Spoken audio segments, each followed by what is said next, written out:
আপনি বলছিলেন আমজনতার পাতে ইলিশ দিতে চাই। আমরা শ্রদ্ধা জানিয়ে বলছি যে বাংলাদেশের ইলিশ আপনারা রপ্তানি করবেন কি না।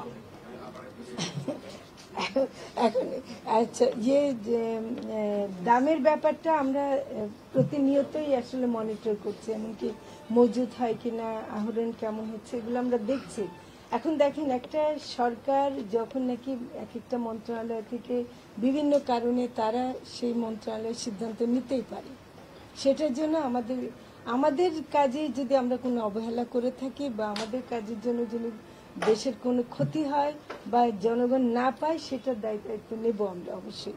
এই রপ্তানি বন্ধে আপনাদের পক্ষ থেকে কোনো ব্যবস্থা নেবেন কিনা?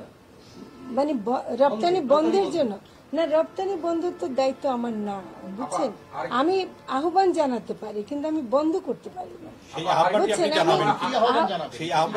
আমি আগে জানিয়ে ফেলেছি যা, কিন্তু এখন ওরা বলছে দুর্গাপূজাকে কেন্দ্র করে তারা বিশেষ যে অনুরোধ পেয়েছে সেই অনুযায়ী যদি তারা করে থাকে, সেটা তো আমি জোর করে কিছু করতে পারবো না।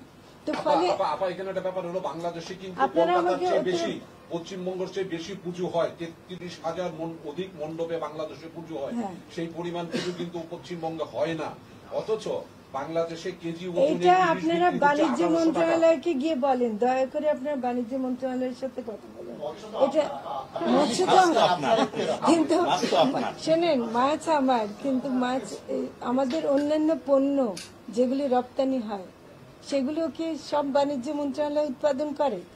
ওগুলো তো বিভিন্ন মন্ত্রণালয়ের অধীনে থাকে, কিন্তু রপ্তানি আমদানির সিদ্ধান্ত বাণিজ্য মন্ত্রণালয় নেওয়ার অধিকার তো তাদের আছে, এবং তারা সেই সেই সেই বিশেষ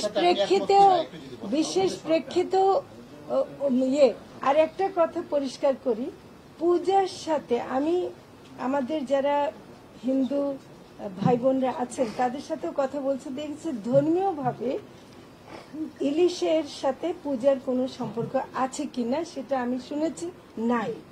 কাজে এটা আমরা যেমন ভালো খাবার খাই, সে ভালো খাবার খাওয়ার একটা অংশ হিসেবে তারা নিতে চাচ্ছে, কিন্তু পূজার সাথে এটার কোনো সম্পর্ক নাই। তো এটা পরিষ্কার করা দরকার। অনেক সময় মনে হবে যে আমরা খুব নিষ্ঠুরভাবে একটা ধর্মীয় অনুষ্ঠানকে ক্ষতিগ্রস্ত করছে, তা কিন্তু না।